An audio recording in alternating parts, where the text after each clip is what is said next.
Hello बच्चों, कैसे हैं आप लोग? सब ठीक ठाक? चलिए तो हम लोग अपने क्लास को आगे बढ़ाते हैं और इस वीडियो में पढ़ते हैं dimensions. Units and dimension chapter का नेक्स्ट टॉपिक है डायमेंशन। क्या है?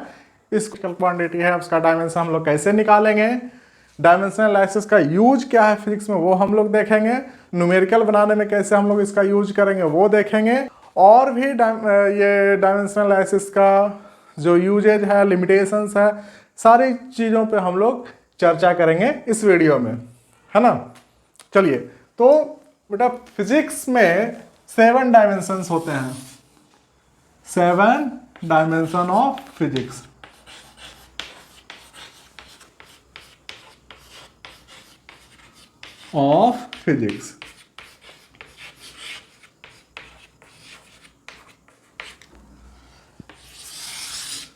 नेचर में जितने भी फिजिकल क्वांटिटीज हैं उन सभी को ये 7 फिजिकल डायमेंशन को यूज करके उसको डिस्क्राइब किया जा सकता है, उसको रिप्रेजेंट किया जा सकता है। हम लोग देखते हैं कौन है 7। तो प्रीवियस वीडियोज में हम लोग पढ़े थे 7 बेसिक या फंडामेंटल फिजिकल क्वांटिटी।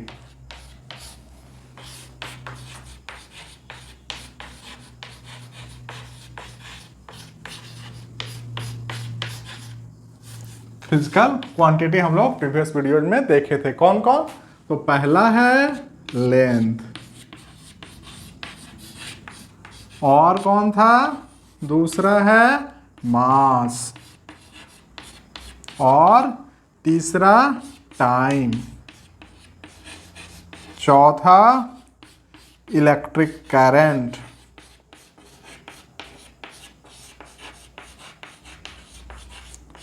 पांचवा thermodynamic temperature,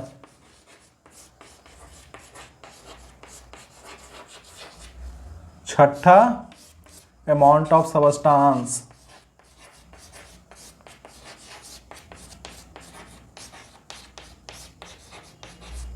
and last one 7th क्या है? Luminous intensity.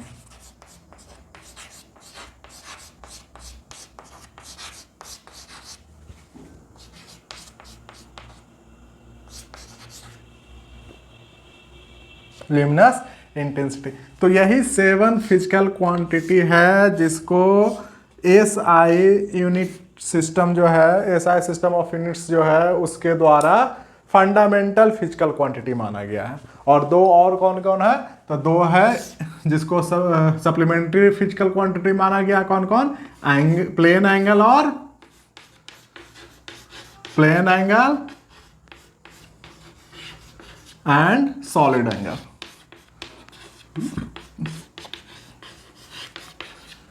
ये 7 फंडामेंटल फिजिकल क्वांटिटी और ये 2 सप्लीमेंट्री फंडामेंटल फिजिकल क्वांटिटी।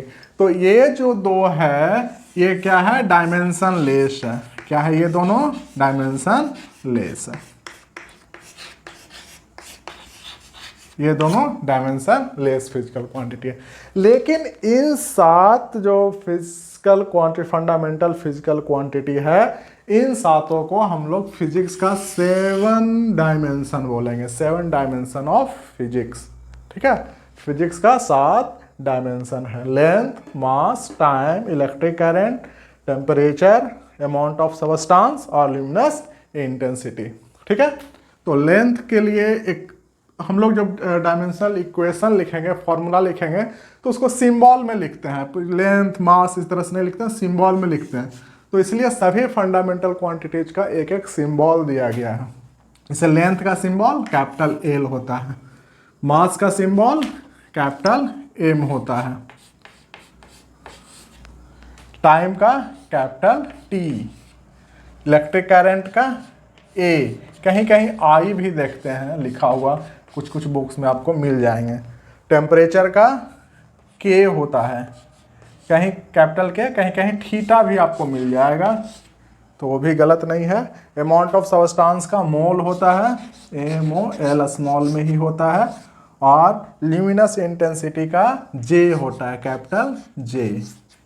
ठीक है, ये सभी 7 फिजिकल क्वांटिटीज हैं, सातों फंडामेंटल फिजिकल क्वांटिटीज का ये डायमेंशन है। यही 7 फंडामेंटल फिजिकल क्वांटिटीज को यूज करके नेचर यूनिवर्स में जितने भी फिजिकल क्वांटिटीज हैं जिसका के उपयोग हम लोग करते हैं, जिसके बारे में हम लोग पढ़ते हैं फिजिक्स में या किसी भी सब्जेक्ट में, उसको इन 7 फंडामेंटल फिजिकल क्वांटिटीज के द्वारा उसको रिप्रेजेंट किया जा सकता है, डिराइव किया जा सकता है। ठीक है, तो अब आते हैं ये डायमेंशन क्या है, किसी फिजिकल क्वांटिटीज का डायमेंशन क्या होगा। ठीक है, तो जैसा कि हम लोग अभी बताए कि फिजिक्स में जितने भी फिजिकल क्वांटिटीज हैं, कौन कौन फिजिकल क्वांटिटीज होते हैं फिजिक्स में, तो 2 तरह के होते हैं। एक फंडामेंटल फिजिकल क्वांटिटीज होते हैं और दूसरा डेराइव्ड फिजिकल क्वांटिटीज होते हैं। फंडामेंटल फिजिकल क्वांटिटीज किसको कहेंगे, तो वो फिजिकल क्वांटिटी जिसको दूसरे फंडामेंटल क्वांटिटीज के द्वारा रिप्रेजेंट नहीं किया जा सकता, डिस्क्राइब नहीं किया जा सकता है, उसको क्या बोलेंगे, फंडामेंटल फिजिकल क्वांटिटी। और डेराइव्ड फिजिकल क्वांटिटीज किसको कहेंगे, तो वो फिजिकल क्वांटिटीज जिसको डेराइव किया जाता है by the use of fundamental physical quantities, है ना। तो एग्जांपल हम लोग ले लेते हैं फोर्स। फोर्स है, ये क्या है, डेराइव्ड फिजिकल क्वांटिटीज है। एनर्जी है, और भी बहुत सारे हैं, प्रेशर, ये सभी क्या है, डेराइव्ड फंडामेंटल फिजिकल क्वांटिटी। तो जैसे हम लोग अभी एक एग्जांपल तो फोर्स को लेते हैं। ठीक है, फोर्स को हम लोग कैसे डिफाइन करते हैं, तो फोर्स बराबर होता है मास इनटू एक्सेलरेशन।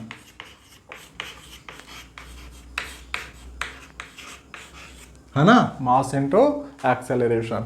मास तो हो गया क्या, ये फंडामेंटल फिजिकल क्वांटिटीज हो गया, लेकिन ये क्या है, ये डेराइव्ड फिजिकल क्वांटिटीज है। तो इसको फिर से हम लोग फंडामेंटल फिजिकल क्वांटिटीज के रूप में लिख सकते हैं। तो फिर से उसको हम लोग एक्सेलरेशन के डेफिनेशन में चलते हैं। तो एक्सेलरेशन का डेफिनेशन क्या है, वेलोसिटी बाय टाइम, ये है एक्सेलरेशन का डेफिनेशन, है ना। आप लोग 9th क्लास में पढ़े होंगे। अब मास और टाइम दोनों क्या है, फंडामेंटल फिजिकल क्वांटिटी है, लेकिन वेलोसिटी क्या है, डेराइव्ड फिजिकल क्वांटिटी है ना, क्योंकि हम लोग 7 ही फंडामेंटल फिजिकल क्वांटिटी पढ़े हैं, उसमें वेलोसिटी नहीं है। तो इसका मतलब है वेलोसिटी को भी हम लोग फंडामेंटल फिजिकल क्वांटिटी के द्वारा ही डिफाइन करते हैं। तो वेलोसिटी बराबर क्या होता है, डिस्प्लेसमेंट,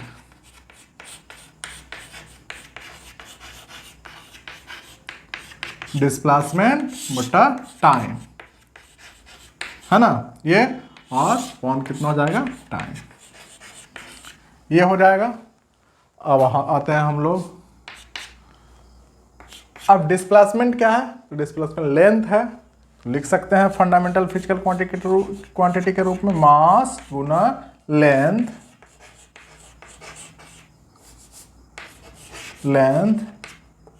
बटा टाइम का स्क्वायर, इस तरह से लिख सकते हैं।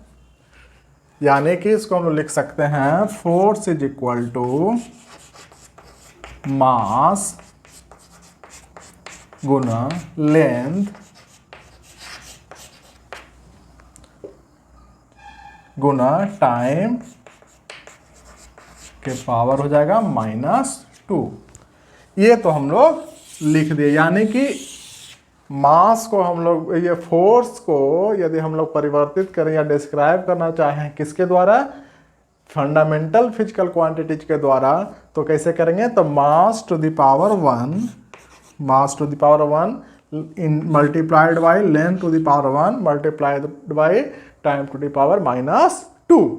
ठीक है, यानी कि तो ये 1 और -2 क्या हुआ, तो बच्चों यही डायमेंशन हुआ, है ना, यही डायमेंशन हुआ। यानी एक फोर्स के लिए डायमेंशन ऑफ फोर्स क्या हो जाएगा, डायमेंशंस ऑफ फोर्स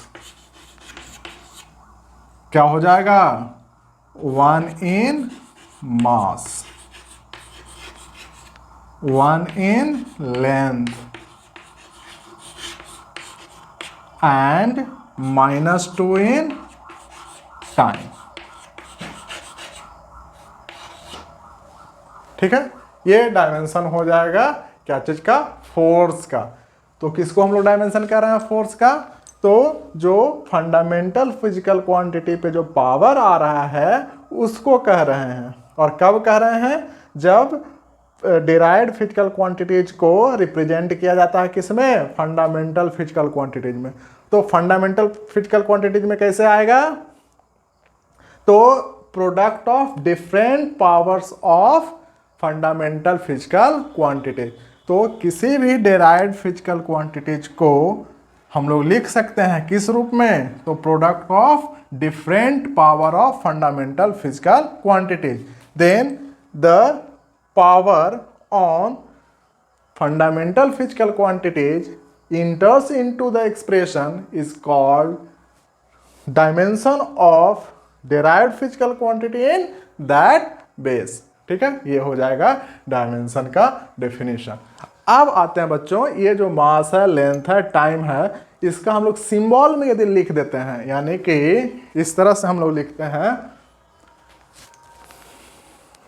यहां पे लिखते हैं फोर्स को सिंबल में F लिखते हैं, इज इक्वल टू मास का सिंबल हम लोग क्या पढ़े थे? कैपिटल M पढ़े थे, M।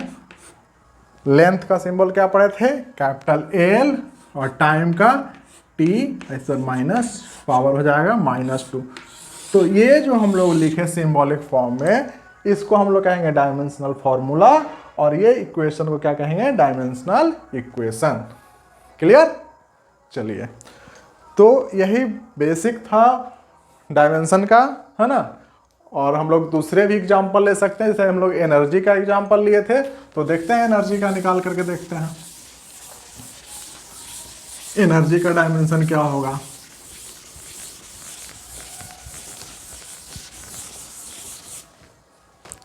एनर्जी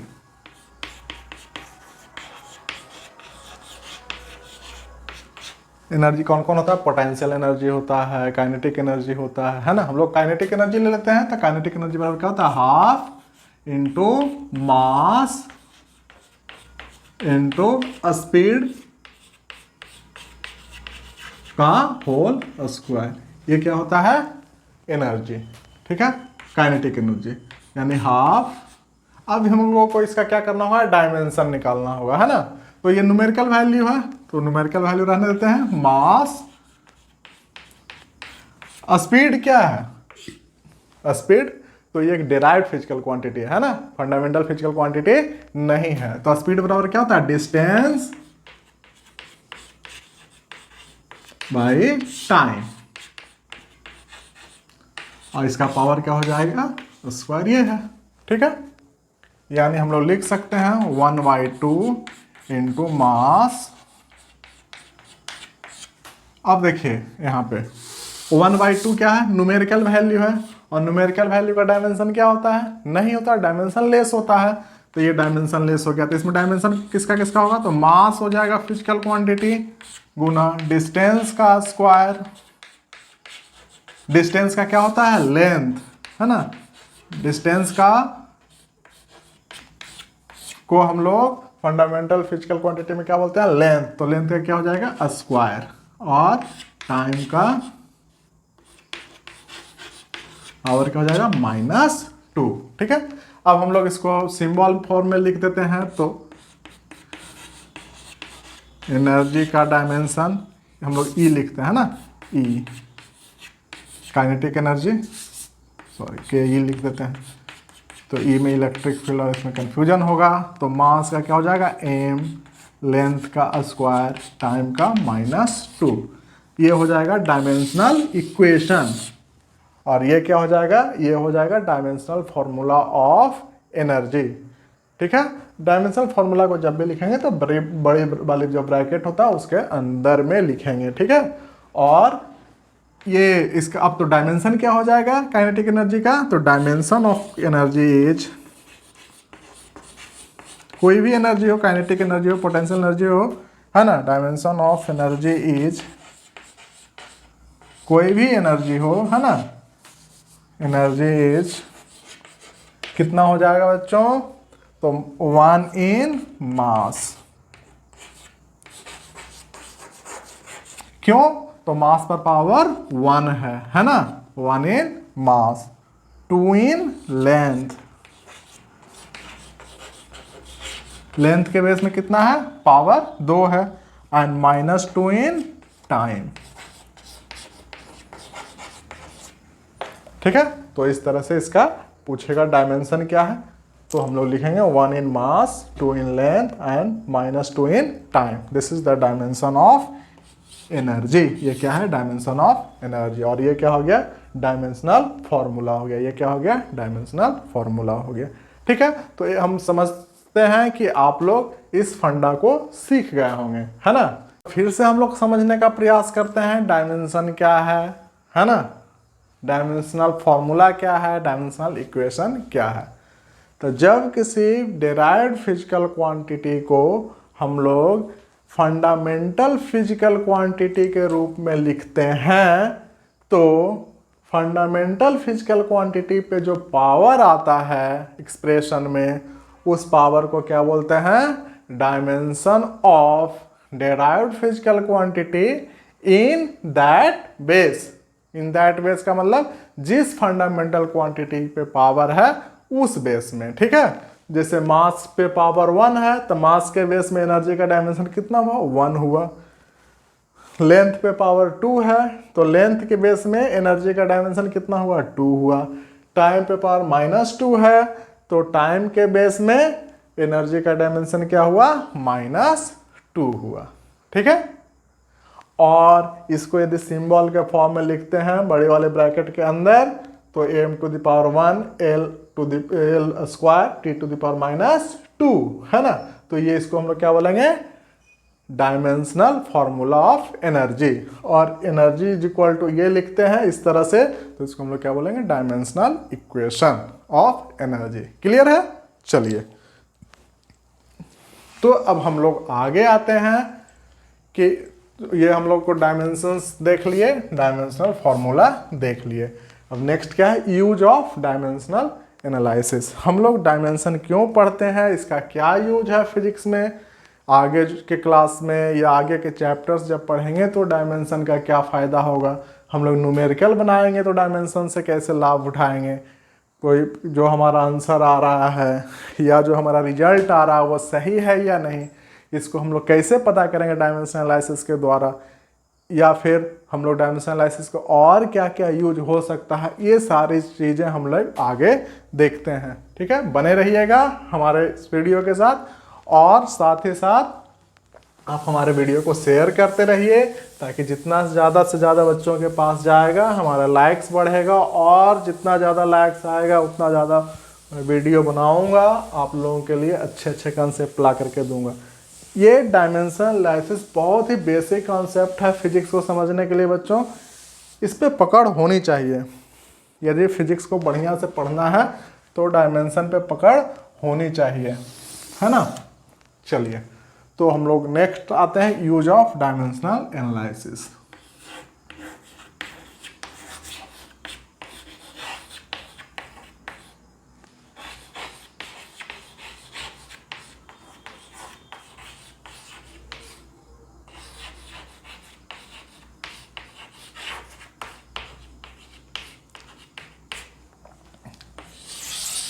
तो सबसे पहला यूज हम लोग लिख सकते हैं, to find the unit of physical quantity, to find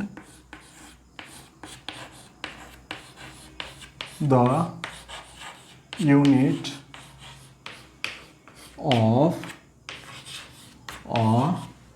derived physical quantity.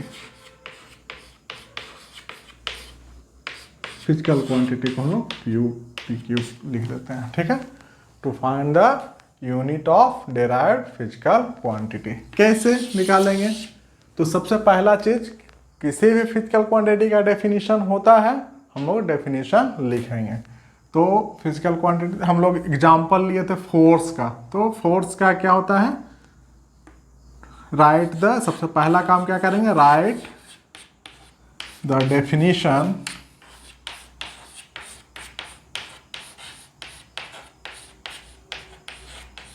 और फॉर्मूला ऑफ फिजिकल क्वांटिटी। सबसे पहला काम करेंगे फिजिकल क्वांटिटी का डेफिनेशन और फॉर्मूला लिखेंगे। जैसे फोर्स इज इक्वल टू क्या होता है, मास इनटू एक्सेलरेशन, ये होता है। दूसरा वर्क का भी हम लोग लिख सकते हैं। दूसरा एक और हम लोग एग्जाम्पल लेते हैं, वर्क डन क्या होता है, फोर्स गुना डिस्प्लेसमेंट।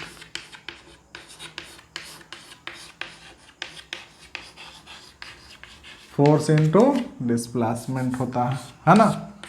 हमने क्यों मिटाया, जब आगे हम लोग पढ़ेंगे तो बताएंगे। फोर्स इंटू डिस्प्लेसमेंट, ठीक है।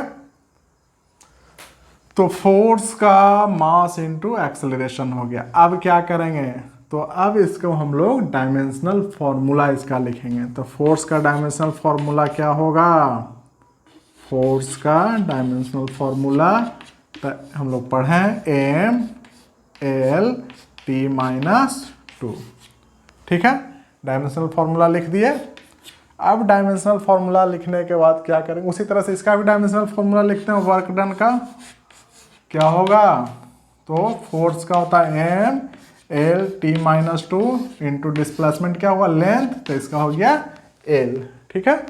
यानी कि क्या हो जाएगा, M L square T minus two, ये हो गया dimensional formula of work done, ठीक है।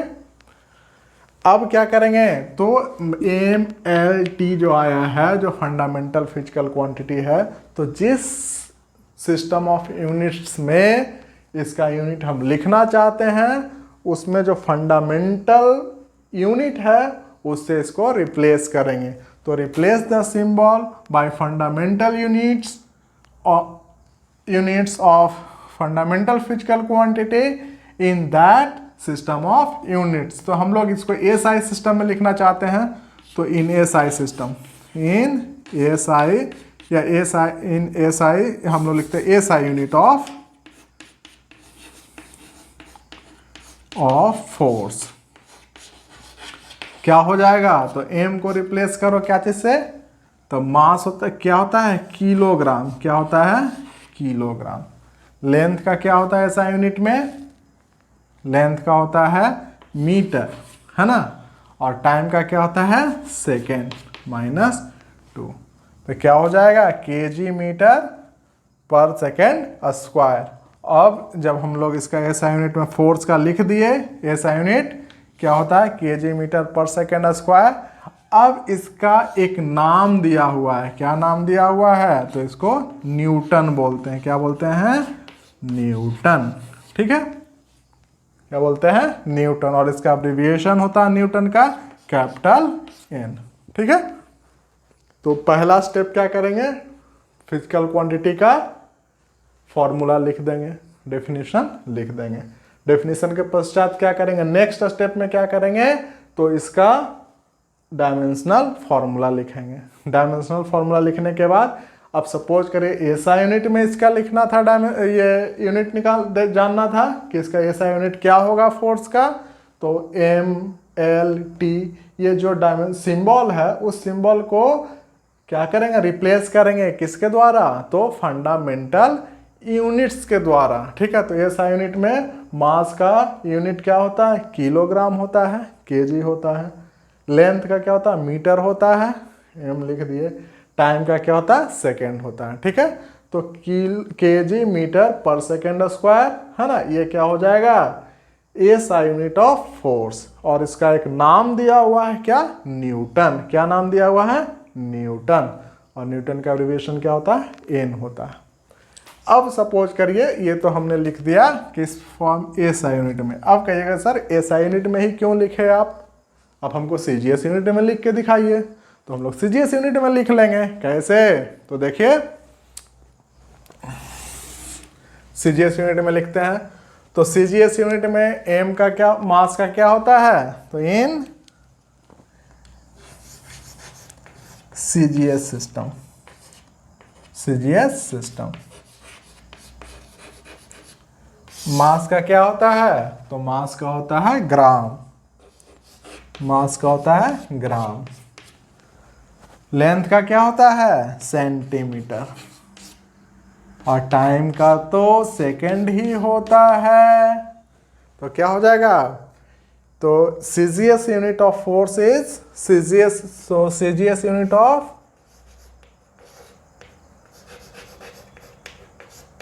Force is gram centimetre gram, तो ऐसा लिखने में दिक्कत हो रहा है, सेंटीमीटर सेकेंड माइनस 2, है ना, पर सेकेंड स्क्वायर। इसका भी नाम है, तो इसका क्या नाम है, तो इसका नाम है डायन। क्या नाम है इसका, डायन। ठीक है, अब हम लोग आते हैं इसका वर्क डन का भी निकालते हैं। तो वर्क डन का एसआई सिस्टम में क्या हो जाएगा, तो एसआई यूनिट ऑफ वर्क क्या हो जाएगा, तो मास का क्या होता है किलोग्राम, अभी देखे हैं। लेंथ का क्या होता है मीटर, अभी देखे हैं। टाइम का क्या होता है second minus 2। This is SI unit of work in SI system. अब हम लोग लिखेंगे सीजीएस सिस्टम में, तो सीजीएस सिस्टम में क्या होता है ग्राम होता है, सेंटीमीटर होता है लेंथ का, और टाइम का सेकेंड होता है। ठीक है, ये हो जाएगा सीजीएस सिस्टम में, है ना। सीजीएस सिस्टम में ग्राम सेंटीमीटर स्क्वायर पर सेकेंड स्क्वायर। इसका भी बच्चा नाम है क्या जूल, क्या नाम है जूल, है ना। एब्रिविएशन जे से होता है, कैपिटल जे से लिखते हैं। ठीक है, और इसका भी है अर्ग, ERG अर्ग। ठीक है, तो CGS unit of work done energy, है ना, सेम ही होता है दोनों का, ग्राम सेंटीमीटर स्क्वायर पर second square. SI unit of work क्या होता है केजी मीटर स्क्वायर पर सेकेंड स्क्वायर। ठीक है, इसको हम लोग जूल बोलते हैं और इसको हम लोग अर्ग बोलते हैं। ठीक है, चलिए, तो पहला उपयोग हम लोग किए क्या, तो किसी भी डिराइव्ड फिजिकल क्वांटिटी का किसी भी सिस्टम ऑफ यूनिट में उसका यूनिट्स जानने के लिए। ठीक है, नेक्स्ट, अब हम जैसे ये दो सिस्टम हो गया, कौन कौन, फोर्स का, एक हो गया ये एसआई सिस्टम और ये हो गया सीजीएस सिस्टम। अब सपोज करिए कि आपको न्यूमेरिकल में फोर्स दिया हुआ है सीजीएस सिस्टम में और आपका आंसर जो है एसआई सिस्टम में लाना है। ठीक है, तो क्या करना होगा, सीजीएस सिस्टम से एसआई सिस्टम में चेंज करना होगा जो वैल्यू है उसको, या फिर एसआई सिस्टम में दिया हुआ है तो सीजीएस सिस्टम में चेंज करना होगा यदि वैसा प्रॉब्लम रहे तो।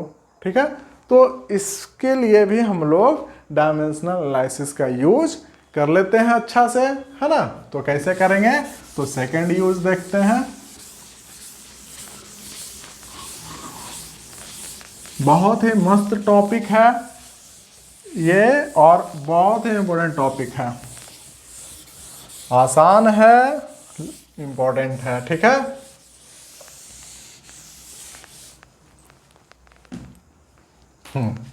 तो नेक्स्ट सेकंड टू कन्वर्ट, है ना, the unit of a physical quantity from given system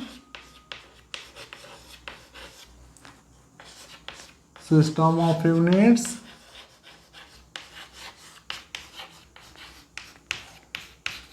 to the other system of units, to the other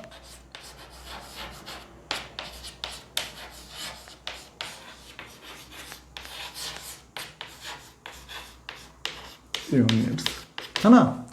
तो किसी भी फिजिकल क्वांटिटी को एक सिस्टम ऑफ यूनिट से दूसरे सिस्टम ऑफ यूनिट्स में कन्वर्ट करने के लिए हम लोग डायमेंशनल एनालिसिस का उपयोग करते हैं। तो कैसे करते हैं, तो देखते हैं। तो देखिए यदि हमको कन्वर्सन फैक्टर मालूम हो, सपोज करिए 1 मीटर है लेंथ, है ना, 1 मीटर लेंथ है, तो 1 मीटर को चेंज करने के लिए क्या होता है, तो यदि सेंटीमीटर में चेंज करना तो 100 सेंटीमीटर, है ना। इसी तरह से 5 मीटर को चेंज करना हो सेंटीमीटर में तो क्या करेंगे, 5 इंटू 100 सेंटीमीटर से मल्टीप्लाई कर देंगे, यानी कि 500 सेंटीमीटर हो गया। यदि हम लोग को 12 मीटर को कन्वर्ट करना हो सेंटीमीटर में तो क्या हो जाएगा, 12 इंटू 100 सेंटीमीटर, यानी क्या कर रहे हैं, 100 से मल्टीप्लाई कर रहे हैं, क्या कर रहे हैं, 100 से मल्टीप्लाई कर रहे हैं। तो 100 क्या हो गया, तो 100 इज द कन्वर्सन फैक्टर, 100 क्या हो गया, conversion factor of length, 100 is the conversion factor of length when the system of units change from SI system to CGS system, ठीक है। जब SI सिस्टम से CGS सिस्टम में कन्वर्ट कर रहे हैं तो क्या कर रहे हैं, 100 से मल्टीप्लाई कर रहे हैं लेंथ में। उसी तरह से यदि मास को करें तो 1 किलोग्राम को यदि हम लोग ग्राम में कन्वर्ट करेंगे तो क्या करेंगे, 1000 से मल्टीप्लाई करेंगे, क्या करेंगे, 1000। अब 5 किलोग्राम होगा तो 5 इंटू 1000 ग्राम, यानी कि 5000 ग्राम, तो 1000 क्या हो गया, कन्वर्सन फैक्टर हो गया। तो ये तो बेसिक यूनिट था, तो सिंपली कर रहे हैं, सिंपल तरीके से कर ले रहे हैं। लेकिन जब आपको करना हो फोर्स को, 1 न्यूटन को आपको डायन में कन्वर्ट करना हो, कितना, 1 newton is equal to how many dyne, है ना, या फिर 1 joule is equal to how many erg, है ना। कैसे करेंगे, तो इसको कन्वर्ट करने के लिए डायमेंशनल एनालिसिस को यूज करते हुए क्या निकाल लेंगे, conversion factor.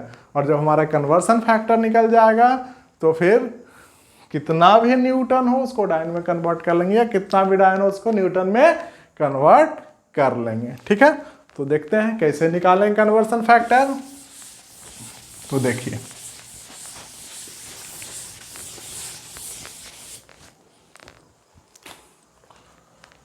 Conversion factor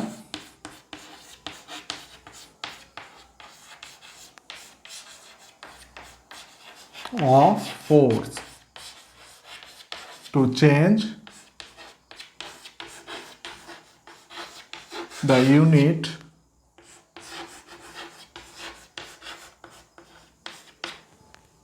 of force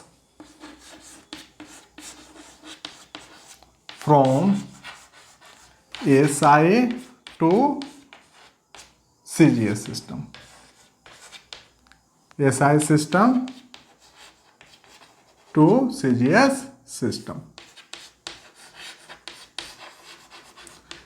SI system से CGS सिस्टम में चेंज करने के लिए फोर्स का कन्वर्सन फैक्टर क्या होगा, है ना, वो हम लोग अभी निकालेंगे डायमेंशनल एनालिसिस का यूज करके।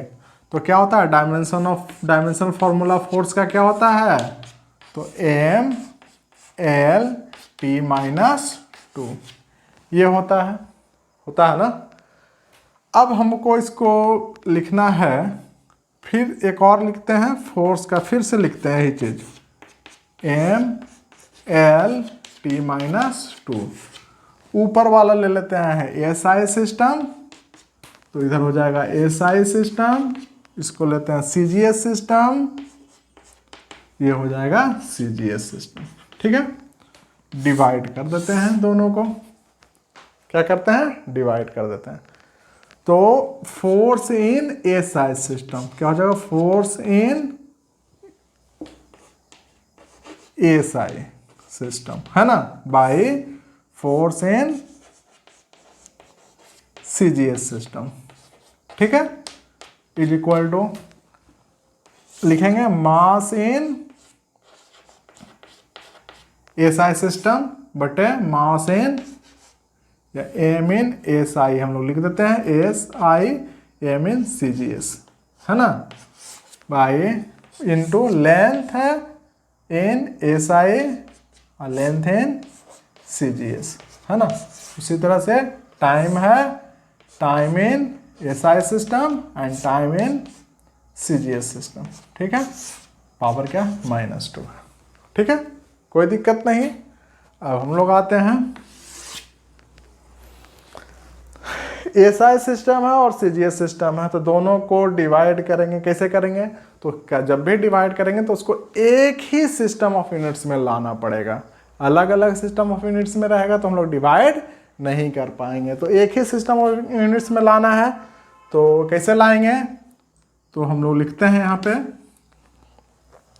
मास है ना, तो मास का क्या होता है? केजी होता है। 1 kg बाई 1 ग्राम तो power 1 into 1 metre by 1 centimetre power 1 गुना 1 सेकेंड बाई 1 सेकेंड पावर -2, यानी 1 kg को कितना ग्राम लिखेंगे? 1000 gram by 1 gram power 1 metre को 100 centimetre by 1 centimetre power 1 second by 1 second power -2, ठीक है।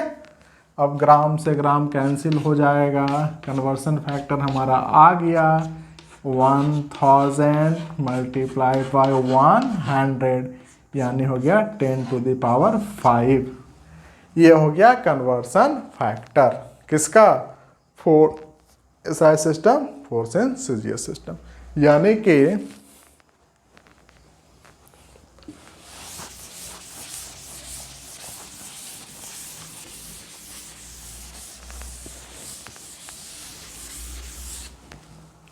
कि फोर्स एंड सीजीएस सिस्टम क्या होता है? न्यूटन होता है। 1 newton is equal to 10⁵ into 1 dyne, है ना। यानी कि 1 न्यूटन इज इक्वल टू कितना हो जाएगा? 10⁵ डायन, ठीक है। 1 न्यूटन इज इक्वल टू 10⁵ डायन। सिमिलरली 1 डायन इज इक्वल टू कितना हो जाएगा? 1 डायन इज इक्वल टू 10⁻⁵ न्यूटन। यानी कि न्यूटन से डायन में कन्वर्ट करने के लिए क्या करना होगा? 10⁵ से मल्टीप्लाई करना होगा, और डायन से न्यूटन में कन्वर्ट करने के लिए क्या करना होगा? तो 10⁻⁻5 से मल्टीप्लाई करना होगा, ठीक है। यानी कि 5 dyne is equal to 5 into 10⁻⁻5 newton, ये हो जाएगा। And 5 newton is equal to 5 into 10⁵ dyne. Simple, इस तरह से हम लोग कन्वर्ट कर लेंगे।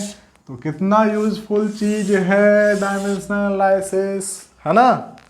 बहुत ही यूजफुल चीज है, इसको हम लोग आगे न्यूमेरिकल में बहुत यूज करेंगे, ठीक है। तो ये सभी चीज़ें आना चाहिए, ठीक है। कन्वर्सन फैक्टर, उसी तरह से यदि हमको एनर्जी का कन्वर्सन फैक्टर निकालना हो, है ना, तो कैसे निकालेंगे?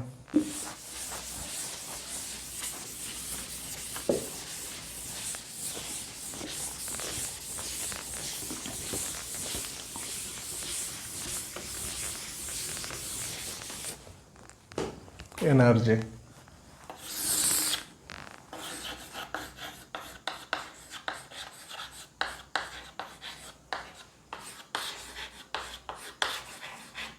Of energy. बच्चों, सबसे पहला काम क्या करना है कन्वर्सन फैक्टर निकालने के लिए? तो सबसे पहला काम करना है इसका डायमेंशनल इक्वेशन लिखना है, ml²t-2। इसके बाद क्या करना है? तो फिर डिवाइड कर देना है। एक बार और लिख देते हैं इसी चीज को, है ना। इस तरह से डिवाइड कर दिए। ऊपर वाला को ले लिए एसआई सिस्टम में और नीचे वाला को ले लिए सीजीएस सिस्टम। उसी तरह से यहाँ ले लिए एसआई सिस्टम में और ये सीजीएस सिस्टम में कन्वर्ट कर लेंगे। किसको? एम एल टी को लिख देंगे, यहाँ एम एल टी को लिख देंगे, किस में? सीजीएस सिस्टम में लिख देंगे, यहाँ एसआई सिस्टम में लिख देंगे। ठीक है, यानी कि बीच में होता है, यानी कि क्या हो जाएगा? मास का M in SI system by M in CGS system. Power कितना होगा? तो दोनों पावर 1 है तो 1 हो जाएगा, multiply by length in CGS system, sorry ऊपर में क्या है? SI system by length in CGS system. Power कितना है देख लीजिए, 2 है, पावर 2 दे देंगे। Time in SI system by time in CGS system, power कितना है? -2 है, -2 दे देंगे। ठीक है, अब इसको क्या करेंगे? इसका जो एसआई सिस्टम में जो यूनिट होता है वो लिख देंगे और सीजीएस सिस्टम में जो यूनिट होता है लिख देंगे। तो लिख देते हैं, एनर्जी इन एसआई सिस्टम क्या होता है? जूल होता है ना, जूल बाई सीजीएस सिस्टम में क्या होता है? अर्ग होता है। इज इक्वल टू क्या हो जाएगा? मास का केजी होता है ना एसआई सिस्टम में। सीजीएस सिस्टम में क्या होता है? ग्राम होता है। तो 1 ग्राम पावर 1। लेंथ का मीटर होता है और इसमें क्या होता है? सीजीएस सिस्टम में सेंटीमीटर पावर 1। टाइम का सेकंड होता है, दोनों में ये लेंथ माइनस पावर 2 होगा। ठीक है, अब क्या करेंगे? इसको कैंसिल, मतलब एक ही मतलब कन्वर्सन फैक्टर निकालना है ना, तो यानी कि डायमेंशन को क्या, ये यूनिट को क्या करना होगा? बराबर इक्वल यूनिट में लाना होगा, है ना, तभी ना ये कटेगा, कैंसिल होगा। तो 1000 gram by 1 gram power 1, 100 centimetre by 1 centimetre power 2, 1 second by 1 second power -2। Gram से gram cancel, centimetre to centimetre cancel, कितना हो जाएगा? यानी हो जाएगा हमारा 1000 गुना 10⁴, यानी कितना हो जाएगा? 10⁷, यानी कि 1 जूल इज इक्वल टू, यहाँ 1 देते हैं, यूनिट निकाल ले रहे हैं, 1 joule is equal to 1 into 10⁷ erg, ये हो जाएगा। यानी कन्वर्सन फैक्टर कितना आ गया? 10⁷, यानी कि एसआई सिस्टम से सीजीएस सिस्टम में कन्वर्ट करना होगा एनर्जी को या वर्क को, तो क्या करना होगा? 10⁷ से मल्टीप्लाई करना होगा। और यदि सीजीएस सिस्टम यानी अर्ग से जूल में कन्वर्ट करना होगा तो क्या करना होगा?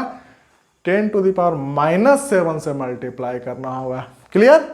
तो इसी तरह से और भी बहुत सारे फिजिकल क्वांटिटीज हैं, प्रेशर है ना, और भी डिफरेंट फिजिकल क्वांटिटीज है, जैसे कि यह फिजिकल कांस्टेंट भी है, उसको भी हम लोग कन्वर्ट करते हैं। तो उसका भी उपयोग इस तरह से, मतलब ऐसा ये डायमेंशनल एनालिसिस के द्वारा हम लोग कन्वर्सन फैक्टर निकाल करके एक यूनिट, सिस्टम ऑफ यूनिट से दूसरे सिस्टम ऑफ यूनिट में कन्वर्ट कर सकते हैं। ठीक है, चलिए तो हम लोग आते हैं नेक्स्ट उपयोग इसका क्या है डायमेंशन एनालिसिस का, ये आप लोग समझ गए होंगे। और आप लोग से रिक्वेस्ट है कि इसका और भी जो फिजिकल क्वांटिटीज है उसका आप निकाल करके देखें। जैसे आप एक होमवर्क के रूप में मैं आपको दे देता हूँ प्रेशर का। ठीक है, प्रेशर का आपको एसआई सिस्टम से सीजीएस सिस्टम में कन्वर्ट करने के लिए क्या होगा कन्वर्सन फैक्टर, वो आपको निकालना है। एक और दे देता हूँ, टॉर्क का दे देता हूँ, है ना, टॉर्क का। ठीक है, प्रेशर हो गया, टॉर्क हो गया, और एक देता हूँ यूनिवर्सल ग्रेविटेशनल कांस्टेंट का, ग्रेविटेशनल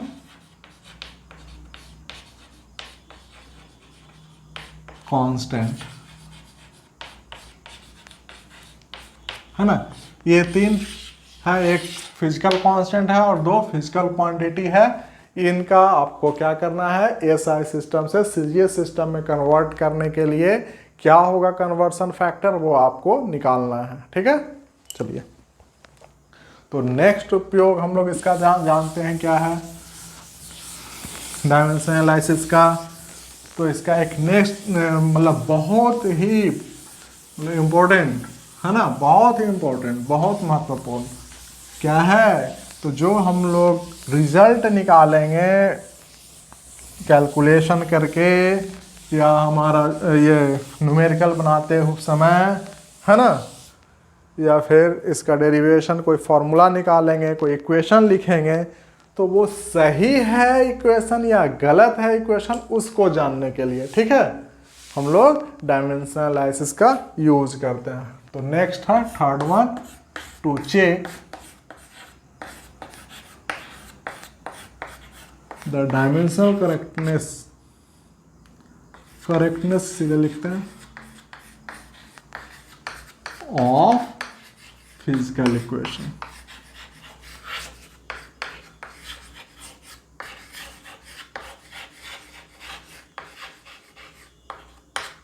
है ना, इसमें एक चीज जोड़ना पड़ेगा, dimensional correctness,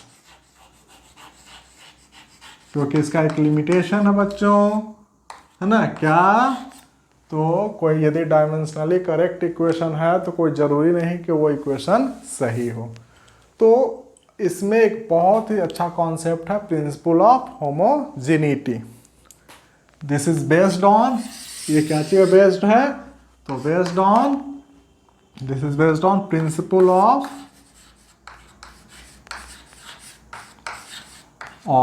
homogeneity.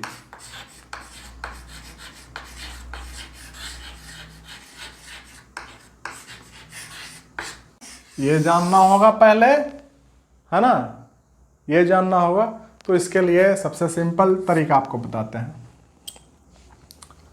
Length 1 metre length है और 1 kg कोई सब्सटेंस है, दोनों को ऐड किया जा सकता है क्या, ऐड किया जा सकता है दोनों को, मतलब 1 मीटर आपको लेंथ है किसी चीज़ का और 1 kg एक अदर आइटम है, ठीक है, तो दोनों को मिलाएंगे तो क्या मिलेगा, कोई ज़रूरी नहीं ना कि 2 मीटर लेंथ हो जाएगा या 1.5 मीटर लेंथ हो जाएगा, कोई ज़रूरी नहीं है।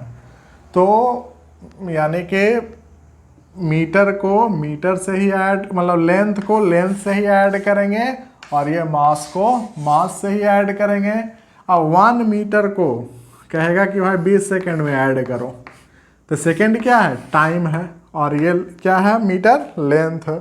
तो दोनों अलग अलग फिजिकल क्वांटिटी हो गया, दोनों अलग अलग फिजिकल क्वांटिटी हो गया, तो दोनों क्या ऐड किया जा सकता है, नहीं किया जा सकता, ठीक है। तो प्रिंसिपल ऑफ होमोजेनिटी बच्चों क्या है, तो प्रिंसिपल ऑफ होमोजेनिटी करता है similar physical quantity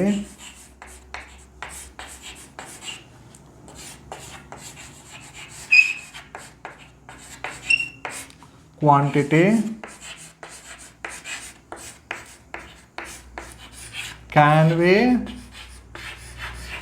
added or subtracted, only can be added or subtracted, है ना, only can be added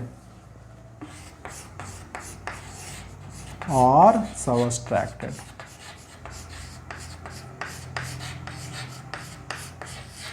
यानी कि जहाँ पे ये है और ये है, इसके दोनों साइड में जो फिजिकल क्वांटिटी रहेगा, जैसे ये a प्लस बी हो गया, a माइनस बी हो गया, a इक्वल टू बी हो गया, ठीक है। ये तभी संभव होगा जब इसका फिजिकल क्वांटिटी सेम होगा, सेम फिजिकल क्वांटिटी होगा, a और b सेम फिजिकल क्वांटिटी होगा। डिफरेंट फिजिकल क्वांटिटी होगा तो प्लस माइनस और इक्वल टू नहीं होगा, हम लोग ये समझेंगे, ठीक है। तो प्रिंसिपल ऑफ होमोजेनिटी क्या कहता है, similar physical quantity can only be added और subtracted, can only be added और subtracted. Similar physical quantity can only be added or subtracted.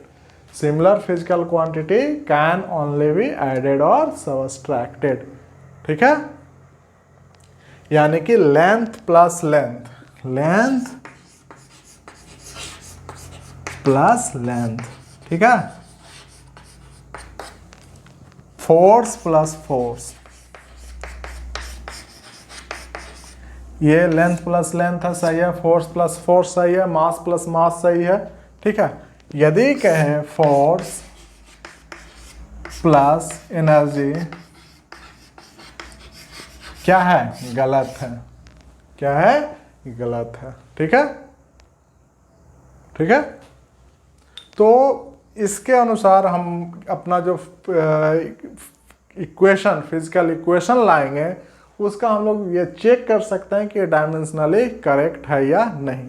और कोई भी फिजिकल इक्वेशन यदि डायमेंशनली रॉन्ग है तो वो 100% रॉन्ग होगा, गलत होगा। लेकिन यदि कोई फिजिकल इक्वेशन डायमेंशनली करेक्ट है तो कोई ज़रूरी नहीं है कि वो करेक्ट होगा। एग्जाम्पल देखते हैं, ठीक है। और ये जो है डायमेंशनली चेक करने के लिए कि हमारे इक्वेशन सही है या गलत है, इस पे आपको क्वेश्चन पूछे जाते हैं, ऑब्जेक्टिव क्वेश्चन। आप 11th में हो तो कहीं भी क्वेश्चन आ सकता है, ठीक है। तो जैसे एक इक्वेशन है S is equal to U T plus half A T square, ठीक है। तो according to principle of homogeneity, principle of homogeneity कहता है A is equal to B plus C minus D. यदि ये कोई फिजिकल इक्वेशन है, it is a physical equation, if it is a physical equation, physical equation, then यहाँ if लगाते हैं, if it is a physical equation, है ना, if it is a physical equation then dimension of, हम लोग dimension का ये में लिखते हैं symbol, dimension of A is equal to dimension of A is equal to dimension of C is equal to dimension of D, ठीक है। ये तभी संभव है जब ए का, बी का, सी का और डी का डायमेंशन सेम होगा। यदि अलग अलग डायमेंशन होगा तो ये इक्वेशन रॉन्ग हो जाएगा, और dimensionally wrong equation is 100% wrong, ठीक है। तो अब हम लोग आते हैं, इसका डायमेंशन क्या, ये लेंथ है, डिस्टेंस है, ठीक है। तो इसका डायमेंशन क्या हो गया, एल। ये यू टी, यू क्या है, वेलोसिटी, है ना, u का वेलोसिटी। तो वेलोसिटी का डायमेंशन क्या होता है, एल टी माइनस 1, और टाइम का डायमेंशन t। ये 1/2 का डायमेंशन क्या होगा, तो डायमेंशन लेस हो गया। ए एक्सेलरेशन का dimension L T minus 2, time का डायमेंशन टी स्क्वायर, ठीक है। इसको निकालेंगे तो क्या होगा, एल, इसको निकालेंगे तो क्या होगा, एल। यानी कि तीनों जो कंपोनेंट इसका है, 3 टर्म है इस इक्वेशन का, और तीनों टर्म का डायमेंशन क्या है, सेम है। तो क्या हो गया ये, this equation is dimensionally correct, this equation is dimensionally correct. और क्या है, तो S is equal to U T plus half A T square kinematic equation है, this equation is also correct, है ना। ये फिजिकल इक्वेशन और ये करेक्ट है, डायमेंशनली भी करेक्ट है। लेकिन अब यहाँ से हाफ को उड़ा देते हैं, हाफ को हटा देते हैं, ठीक है। हाफ को क्या कर दिए, हटा दिए। अभी भी ये इक्वेशन क्या है, डायमेंशनली करेक्ट है, अभी भी ये इक्वेशन डायमेंशनली सही है। लेकिन क्या ये इक्वेशन सही है, तो इक्वेशन सही नहीं है। यानी कि किसी भी फिजिकल इक्वेशन में यदि कोई कांस्टेंट आ जाता है, डायमेंशनलेस कांस्टेंट कोई आ जाता है, तो वो इक्वेशन डायमेंशनली करेक्ट होने के बावजूद भी करेक्ट नहीं होगा, मे और may not be correct, correct हो भी सकता है और नहीं भी हो सकता है, ठीक है। तो इसमें ये चीज ध्यान देना होगा। Dimensions of A and B van der Waals constant in equation, इसको इन इक्वेशन है ना, जो नीचे दिया हुआ है इक्वेशन इसमें से। तो कैसे निकालेंगे, तो सिंपल है, क्या लगाएंगे, प्रिंसिपल ऑफ होमोजेनिटी। तो according to principle of homogeneity क्या होना चाहिए, अकॉर्डिंग टू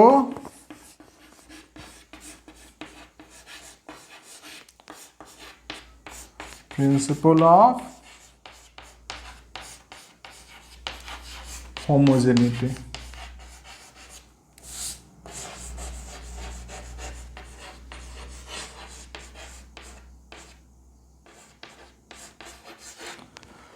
क्या हो जाएगा, क्या प्लस है, तो यानी कि इसका डायमेंशन और इस फिजिकल क्वांटिटी का डायमेंशन, इसका डायमेंशन और इसका डायमेंशन क्या होना चाहिए, बराबर होना चाहिए। डायमेंशन ऑफ पी, पी क्या है, प्रेशर है, is equal to dimension of A by V square. V क्या है, तो भी वॉल्यूम है, क्या है, वॉल्यूम है, ठीक है। यानी कि dimension of A is equal to dimension of P multiplied by dimension of volume का स्क्वायर। तो प्रेशर का डायमेंशन क्या होता है बच्चों, नहीं जानते हैं तो जान लीजिए, निकालने के लिए भी सीख लीजिएगा, ठीक है। तो प्रेशर बराबर क्या होता है, तो प्रेशर को हम लोग कैसे डिफाइन करते हैं, तो प्रेशर इज इक्वल टू होता है force by area, force by area. और फोर्स का डायमेंशन होता है M L T minus two, और एरिया का डायमेंशन क्या हो जाएगा, एल स्क्वायर। यानी क्या हो जाएगा, फोर्स का dimension M L minus one T minus two, ये हो जाएगा फोर्स का डायमेंशन। तो क्या हो जाएगा, M L minus one T minus two into volume है, तो वॉल्यूम का डायमेंशन क्या होता है, length to the power cube, और इस पर पावर 2 है ना, तो ये हो जाएगा। यानी क्या हो जाएगा, M L to the power minus one T to the power minus two multiply by L to the power 6, यानी dimension of A is equal to क्या हो जाएगा, M L to the power 5 T to the power minus 2। ये हो गया ए का dimension. अब B का डायमेंशन क्या हो जाएगा, तो देखिए माइनस लगा हुआ है, तो according to principle of homogeneity dimension of B is equal to dimension of V. फिर से अगेन हम लोग लगाएंगे प्रिंसिपल ऑफ होमोजेनिटी, तो dimension of B is equal to dimension of V volume का डायमेंशन, यानी कि बी का डायमेंशन इज इक्वल टू क्या हो जाएगा, L to the power Q.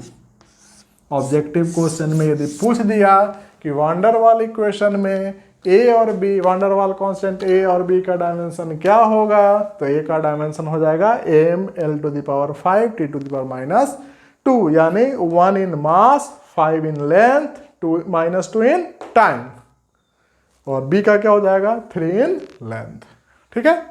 चलिए इसी तरह से और भी आपको क्वेश्चन होंगे आपके बुक में, न्यूमेरिकल्स होंगे, है ना, इस पे बेस्ड ऑब्जेक्टिव क्वेश्चन होंगे, इस कॉन्सेप्ट पे बेस्ड प्रिंसिपल ऑफ होमोजेनिटी पे आप खोज के बनाइए, बनेगा, ठीक है। चलिए नेक्स्ट आते हैं हम लोग। बहुत सारे फिजिकल इक्वेशन है जिसमें कांस्टेंट आ रहा है ना, फिजिकल कांस्टेंट। उस फिजिकल कांस्टेंट का डायमेंशन निकालने के लिए हम लोग डायमेंशन एनालिसिस का यूज करते हैं। तो टू फाइंड, नेक्स्ट है चौथा, to find the dimensions of physical constant.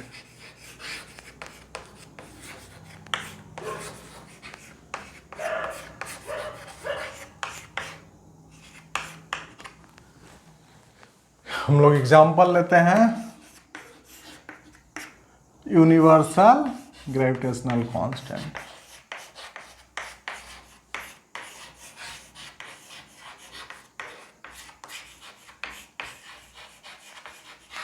Universal gravitational constant.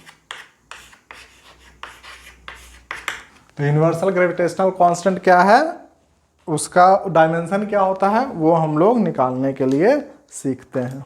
ठीक है, तो बच्चों यूनिवर्सल ग्रेविटेशनल कांस्टेंट कहाँ से आया है, तो न्यूटन्स लॉज ऑफ ग्रेविटेशन में आया है। तो सबसे पहले क्या करना होगा, देखना होगा कि ये कहाँ पे आ रहा है। ये यूनिवर्स जो जिस कांस्टेंट का डायमेंशन निकालने के लिए कह रहा है, सबसे पहले उसका इक्वेशन हम लोग लिखते हैं। तो since from Newton's laws of gravitation या according to Newton's laws of gravitation,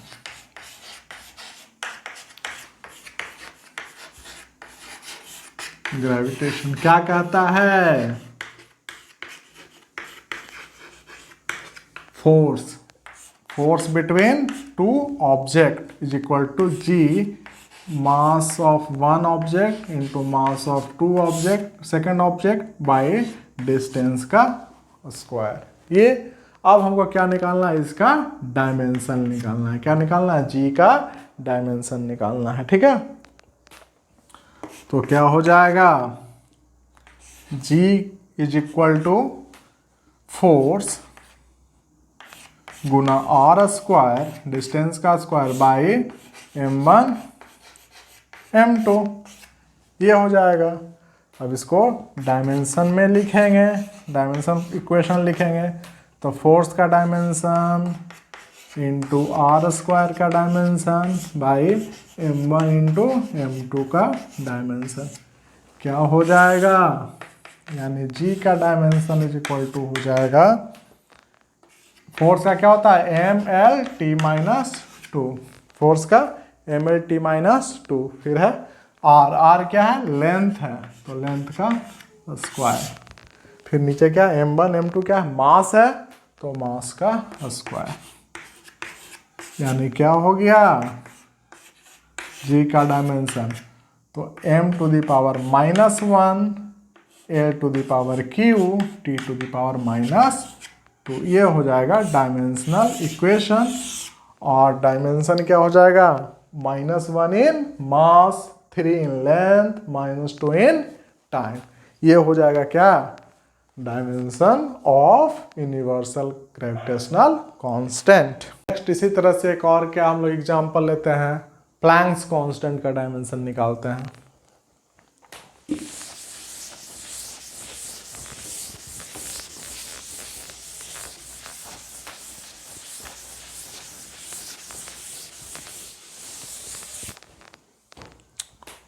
To find the dimension of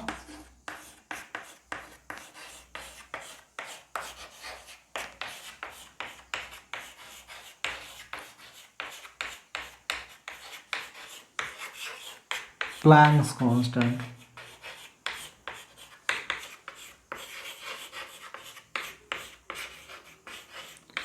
तो प्लैंक्स कांस्टेंट क्या, h, प्लैंक्स कांस्टेंट h, इसका डायमेंशन निकालते हैं। ठीक है, तो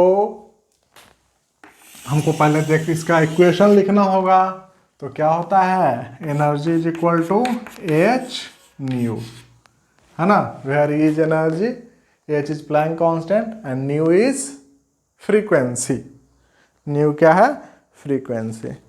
और फिर डी ब्रोगली वेव इक्वेशन है, de Broglie wave equation, de Broglie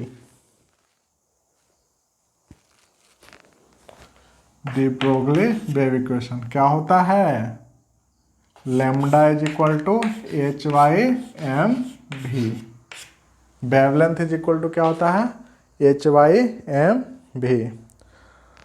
bourse postulate है, बोर पोस्टुलेट,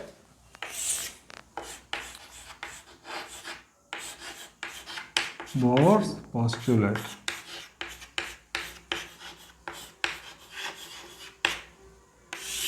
क्या होता है, एंगुलर मोमेंटम एम भी आर।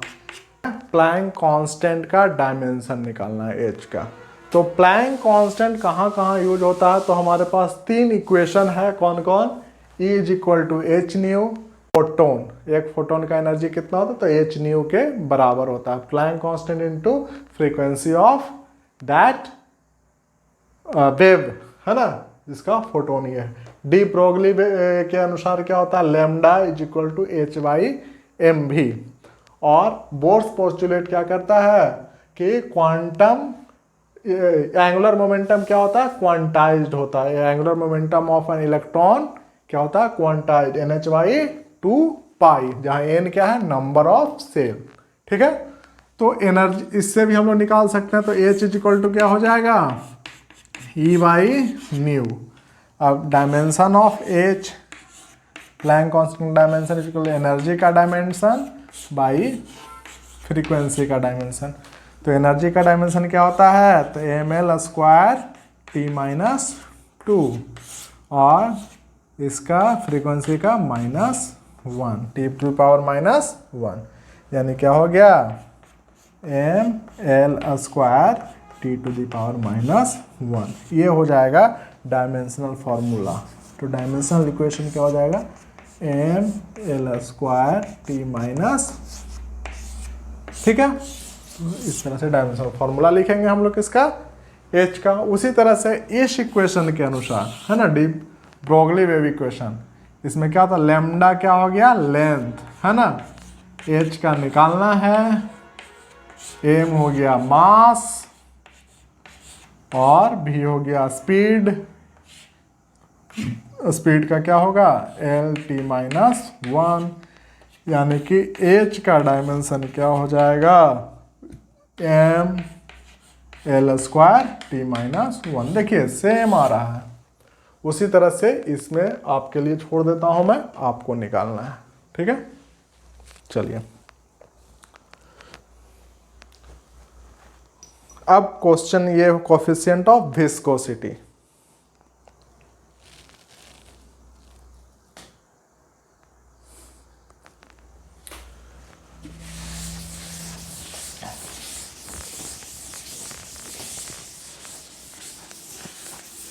अब इसका नेक्स्ट उपयोग एक और है, वो है क्या, रिसर्च टूल की तरह इसका हम लोग यूज कर सकते हैं, यानी फिजिकल इक्वेशन निकालने के लिए, ठीक है, to derive the formula of physical quantity. Next one, 5th, as research tool to find the relation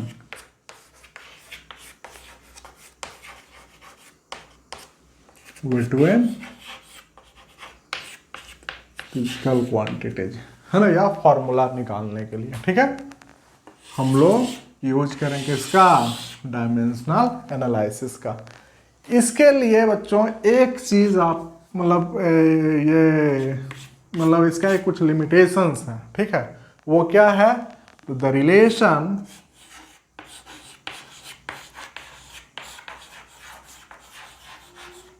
must be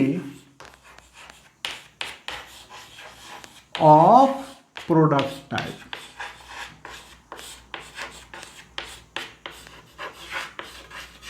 ठीक है, रिलेशन क्या होगा, प्रोडक्ट टाइप होगा, तभी हम लोग डायमेंशनल एनालिसिस का यूज कर पाएंगे। एक और है रिक्वायरमेंट, क्या,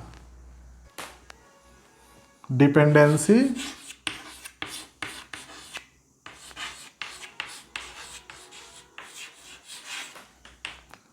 of given physical quantity.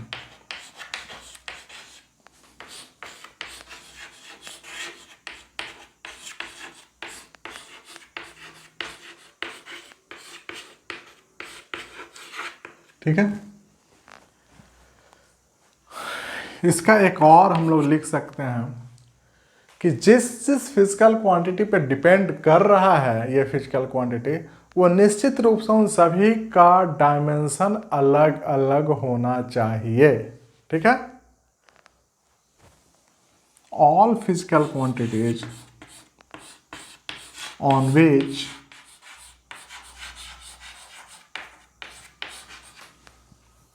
the given physical quantity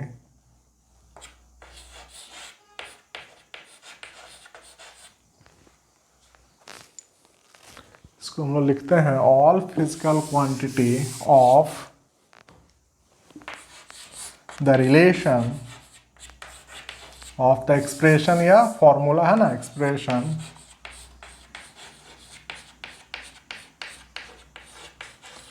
must have different dimension, different dimension।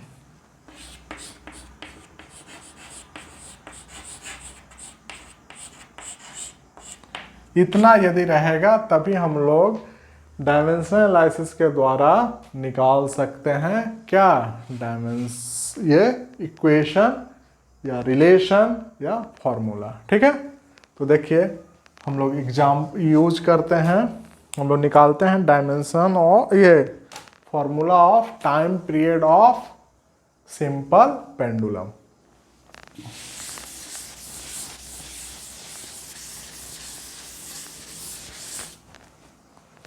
using dimension analysis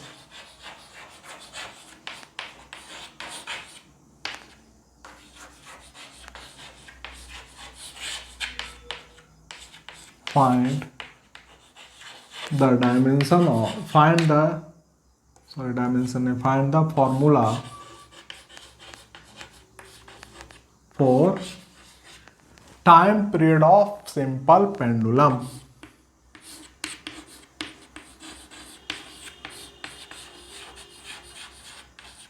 of simple pendulum।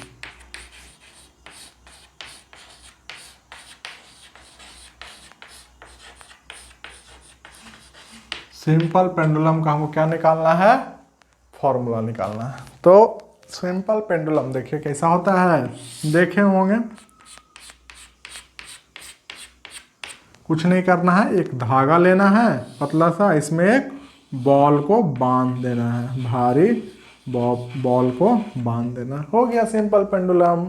और ये सिंपल पेंडुलम इस तरह से है ना, इस तरह से ऑक्सीलेटरी मोशन करता है ना, इस तरह से यहाँ जाएगा, फिर यहाँ आएगा, फिर यहाँ जाएगा, फिर यहाँ आएगा, फिर यहाँ जाएगा, फिर यहाँ आएगा, इस तरह से। ठीक है, ऑक्सीलेटरी मोशन करता है।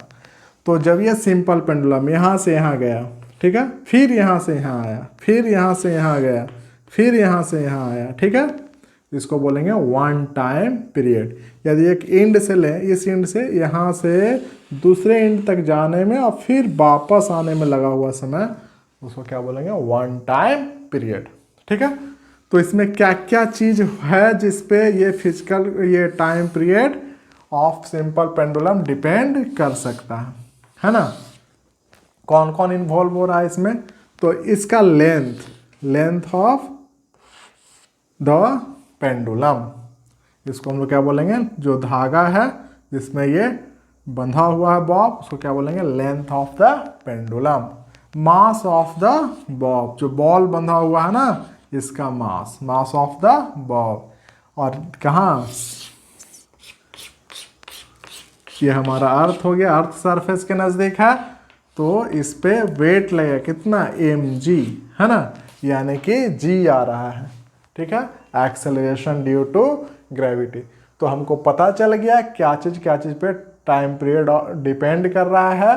तो length of the bob, mass of the bob, sorry length of the pendulum, mass of the bob and acceleration due to gravity.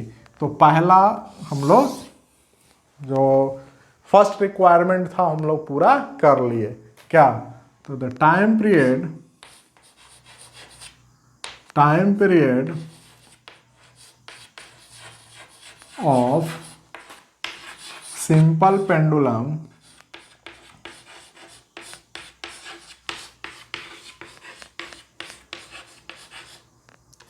Pendulum depends on, dependency हम लोग निकाल लिए, डिपेंड्स ऑन क्या ची पे, मास ऑफ द बॉब, जो ball लगा हो उसको क्या बोलते हैं, Bob, length of the pendulum, इसको हम लोग m दे देते हैं, लेंथ ऑफ द पेंडुलम, इसको हम लोग l दे देते हैं, and acceleration due to gravity, इसको हम लोग g दे देते हैं। ठीक है, ये तीन चीजों पे डिपेंड कर रहा है। पहला पॉइंट क्या था कि ये जो डिपेंडेंसी है वो must be product type, that is हम लोग कंसीडर कर लेते हैं let t is equal to t, यानी time period of simple pendulum is equal to mass to the power a, length to the power b and acceleration due to power c। ये है इसका equation, हमने मान लिया। Let the equation of time period of simple pendulum is m to the power a, l to the power b and g to the power c। अब क्या करना बच्चों, तो इसको क्या करना होगा, हमको इसका डायमेंशनल फॉर्मूला लिखना होगा। क्या करना होगा, डायमेंशनल फॉर्मूला लिखना होगा। तो डायमेंशनल फॉर्मूला लिखते हैं। टी का टाइम का डायमेंशनल फॉर्मूला क्या होगा, ये होगा। ठीक है, मास का डायमेंशनल फॉर्मूला क्या होगा, लेंथ का डायमेंशनल फॉर्मूला, और जी है acceleration due to gravity, L T minus 1 to the power C, ये होगा, है ना। उसको हम लोग इधर लिखते हैं।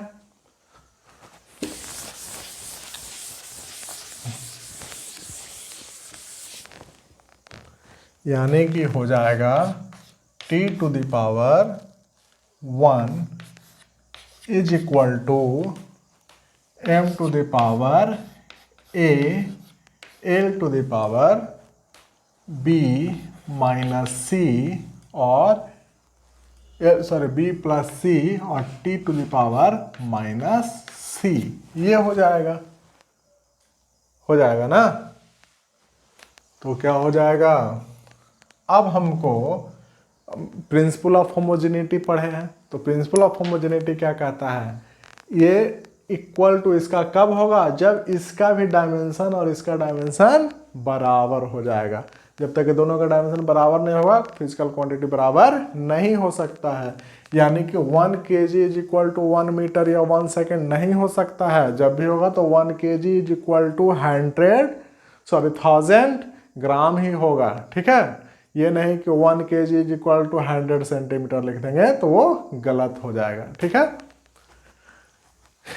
यानी कि equating the power of m, l and t, तो क्या हो जाएगा, a is equal to 0 minus c is equal to 1, यानी कि c इज इक्वल टू कितना हो जाएगा, -1।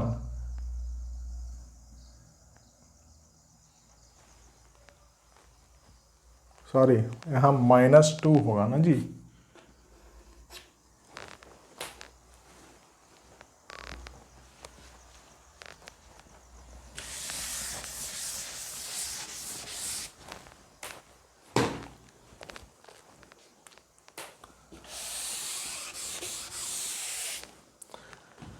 अब क्या करेंगे, यह हमारा इक्वेशन हमने कंसिडर कर लिया, t is equal to m to the power a, l to the power b और g to the power c।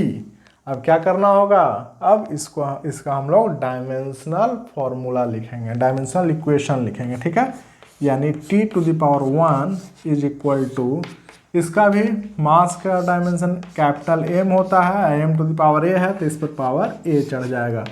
Length का डायमेंशन कैपिटल L होता है, पावर p है, और जी का क्या होता है, एक्सेलरेशन ड्यू टू ग्रेविटी है, तो एक्सेलरेशन का क्या होता है, एल टी माइनस 2, ये डायमेंशनल फॉर्मूला होता है, इस पर पावर सी, यानी हो जाएगा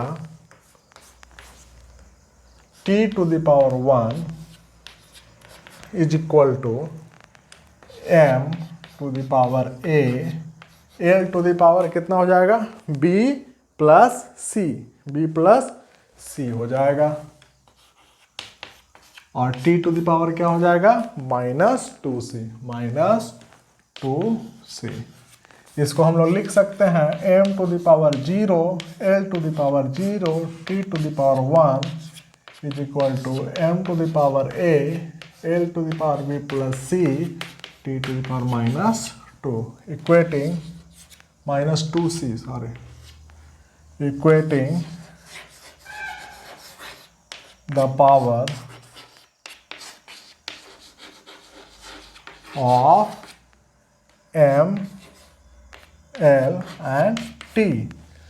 क्यों इक्वल होना चाहिए पावर, क्योंकि प्रिंसिपल ऑफ होमोजेनिटी अभी हम लोग पढ़े हैं कि ये वाला और ये वाला, यदि ये तीन सिंबल कहीं भी है दो फिजिकल क्वांटिटी के बीच में, तो दोनों फिजिकल क्वांटिटी का डायमेंशन सेम होगा, बराबर होगा, ठीक है।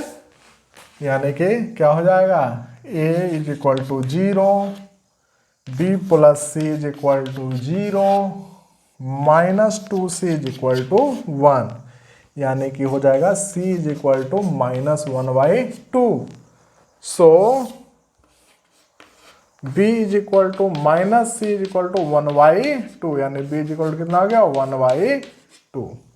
तो क्या हो जाएगा इक्वेशन, एक चीज इसमें हम लोग छोड़ दिए हैं, एक कांस्टेंट लेना छोड़ दिए हैं, एक कांस्टेंट हम लोग ले लेंगे, ठीक है।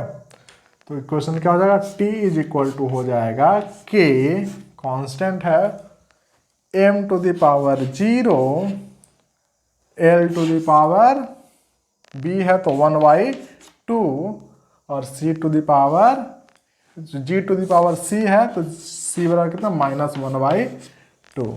यानी कि टाइम पीरियड जो होगा सिंपल पेंडुलम का, वो मास ऑफ द बल्ब से इंडिपेंडेंट होगा, इतना होगा, ठीक है।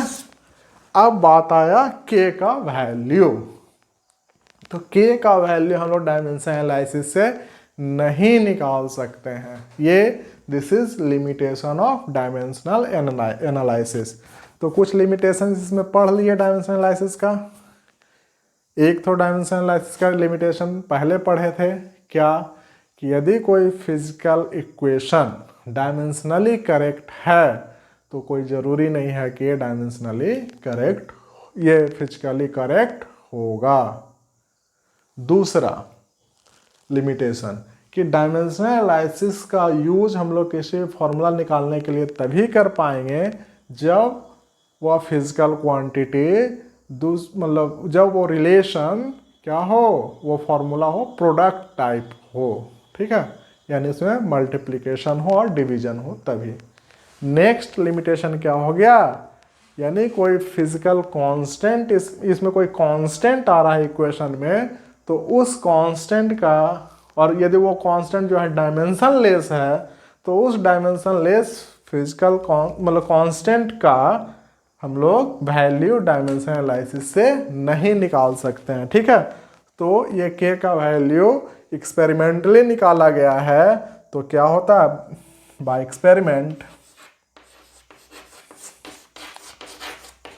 एक्सपेरिमेंट करके ही निकाला जाएगा, ठीक है। k इज इक्वल टू कितना होगा, 2 पाई, k इज इक्वल टू 2 पाई, तो t बराबर क्या हो जाएगा, 2 पाई रूट अंडर L/G, ये हो जाएगा formula for time period of simple pendulum, ठीक है। चलिए आगे आते हैं, limitation of dimensional analysis.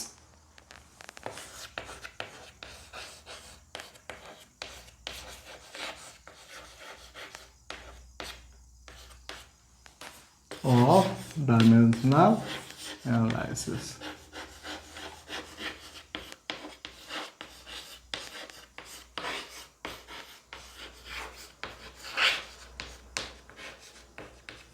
Limitation of dimensional analysis. तो फर्स्ट लिमिटेशन है, देखिए टॉर्क है, टॉर्क पढ़ेंगे हम लोग, है ना, और एनर्जी और वर्क डन, ठीक है। टॉर्क बराबर क्या होता है, फोर्स एफ क्रॉस आर, यही ना होता है। टॉर्क बराबर हम पढ़ेंगे, एनर्जी बराबर क्या होता है, हाफ एम बी स्क्वायर या फिर M G H, M G H. Work done बराबर क्या होता है, फोर्स गुना force into displacement, force dot displacement, यही होता है। तीनों का डायमेंशन क्या होता है, तो इसका भी dimension M L square T minus two होता है, एनर्जी का भी M L square T minus two होता है, और वर्क डन का भी M L square T minus two होता है। यानी कि जब हमको डायमेंशन केवल दिया हुआ रहे तो कोई ज़रूरी नहीं है कि फिजिकल क्वांटिटी यूनिक होगा, है ना, बिकॉज टॉर्क, एनर्जी और वर्क डन, टू और more physical different physical quantities may have same dimension, ठीक है। If dimension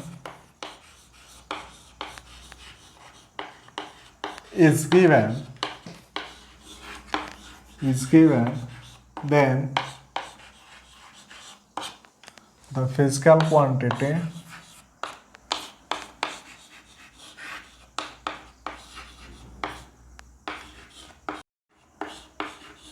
may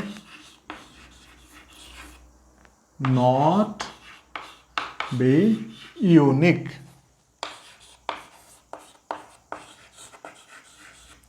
because two different physical quantities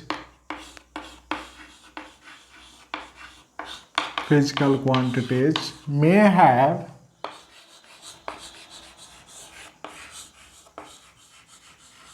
same dimension.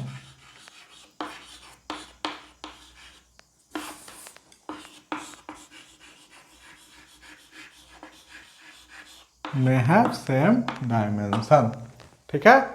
जैसा कि हम लोग टॉर्क, एनर्जी और वर्क में देख लिए, ठीक है। टॉर्क का भी डायमेंशन सेम होता है, एनर्जी का भी डायमेंशन सेम होता है, वर्क डन का भी डायमेंशन सेम होता है, ठीक है। तो केवल डायमेंशन से फिजिकल क्वांटिटी को डिफ्रेंशिएट नहीं किया जा सकता है, केवल डायमेंशन फार्मूला से या डायमेंशन से फिजिकल क्वांटिटी को डिफ्रेंशिएट नहीं किया जा सकता। दूसरा, जैसा कि हम लोग देखे थे कि डायमेंशनली करेक्ट इक्वेशन, कोई ज़रूरी नहीं है कि इक्वेशन करेक्ट हो। Dimensionally correct equation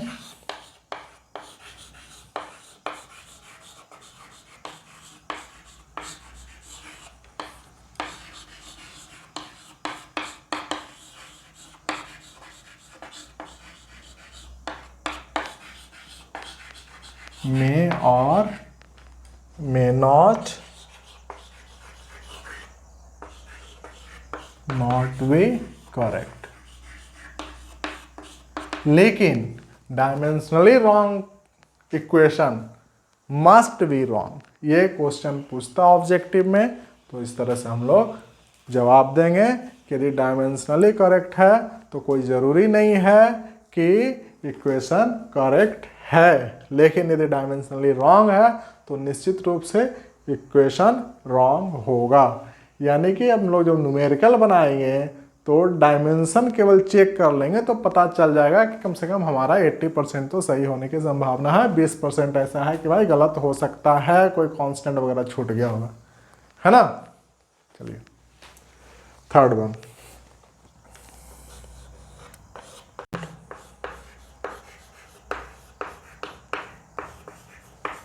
constant having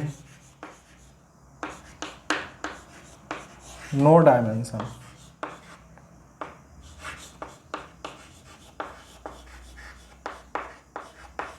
can't be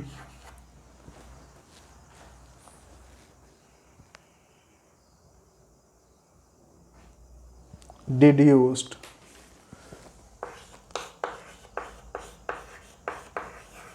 using dimension analysis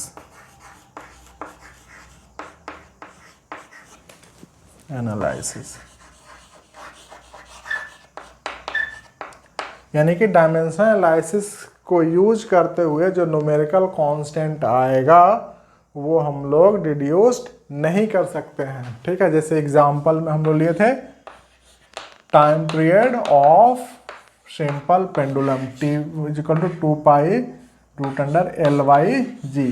तो ये तो हम लोगों ने कैलकुलेट कर लिया, डिड्यूस कर लिया, लेकिन ये एनालिसिस के द्वारा नहीं आया। उसी तरह से स्टोक्स लॉ में देखते हैं F is equal to 6 pi eta r v, है ना। तो इसमें निकालेंगे तो हम लोग को 6 पाई नहीं मिलेगा डायमेंशन एनालिसिस से। ठीक है, तो ये किसका लिमिटेशन है।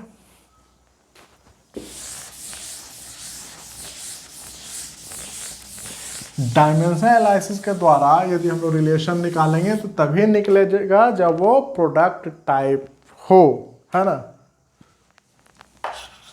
Next one of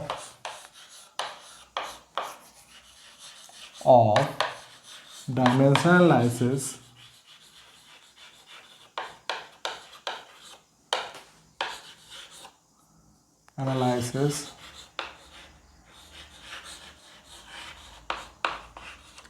cannot be used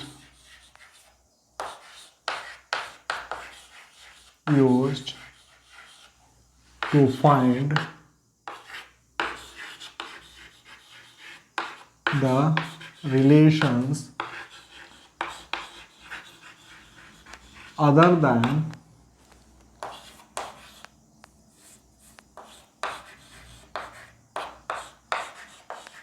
product type।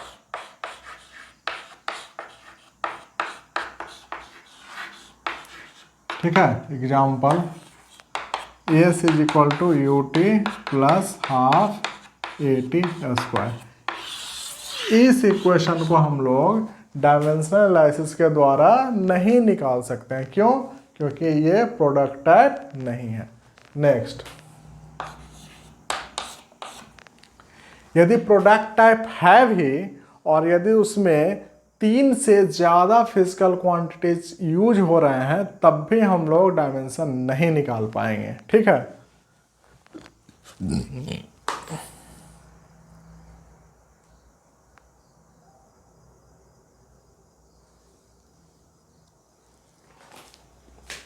The method of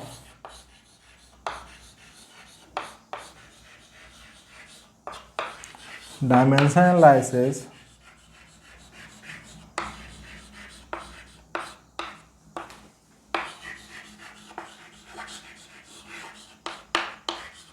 can't be used if a mechanics equation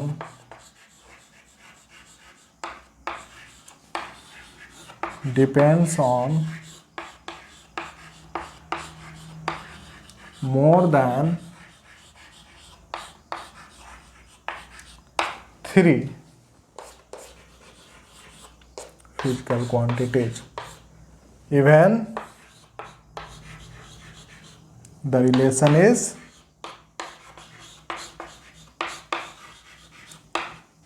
product type।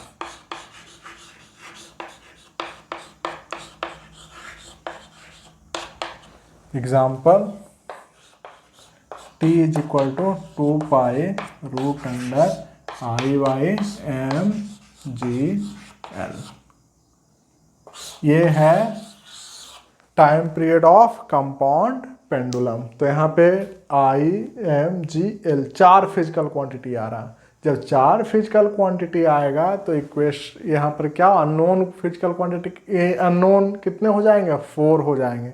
और रिलेशन कितना, मतलब इसमें से जो हम लोग इक्वेट करेंगे तो इक्वेट करते एम एल और टी, यही 3 फिजिकल क्वांटिटी होता है इसमें मैकेनिक्स में। तो इसी तीनों का पावर को इक्वेट करेंगे और ये तीनों का पावर इक्वेट करेंगे तो कितना इक्वेशन मिलेगा? 3 इक्वेशन मिलेगा। और अननोन कितने, 4 अननोन 3 इक्वेशन में सॉल्व होगा, नहीं सॉल्व होगा, इसलिए हम लोग इसका यूज नहीं कर पाएंगे। ठीक है, एक और लिमिटेशन है जो हम लोग बताए थे इसके पहले वाला जो जिसमें हम लोग फॉर्मूला निकाल रहे थे उसी में बताए थे कि यदि 3 फिजिकल क्वांटिटी भी है और उसमें से किसी 2 का ये डायमेंशन बराबर है तो भी हम लोग डायमेंशन एनालिसिस का यूज नहीं कर पाएंगे। ठीक है, तो 6th one is we can't use dimension method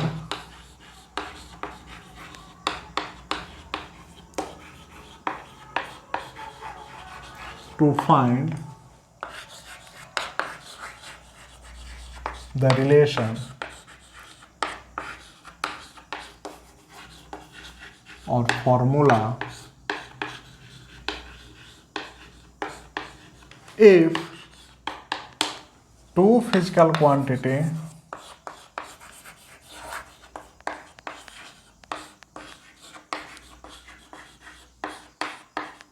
having same dimension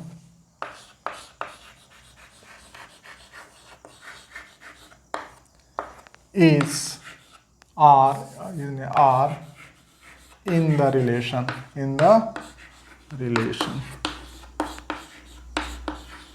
और फॉर्मूला। ठीक है, एग्जाम्पल क्या हो जाएगा, एग्जाम्पल हो जाएगा फ्रीक्वेंसी ऑफ ट्यूनिंग फॉर्क कितना होता है, तो न्यू इज इक्वल टू होता है frequency F is equal to होता है root under F is equal to D by L square into भी, D by L square into भी। ठीक है, तो ये क्या हो गया, frequency of tuning fork, frequency of